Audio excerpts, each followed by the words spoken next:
ঢাকাটা খুলে নিচ্ছি।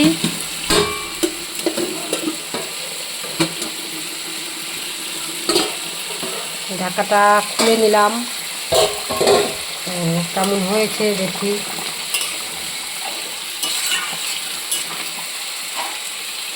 ভালোই হয়েছে। আলুটা গলেই হয়ে যাবে। আলুটা ভেজে দিয়েছিলাম না, এমনি দিয়েছিলাম।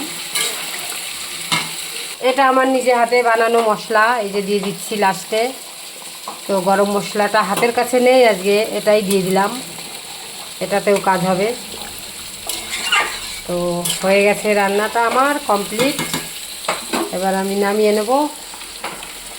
তো কেমন হয়েছে আমার চিকেনের ঝোলটা অবশ্যই জানাবেন। আর খেতে ইচ্ছা করলে চলে আসুন সবারই নিমন্ত্রণ থাকলো।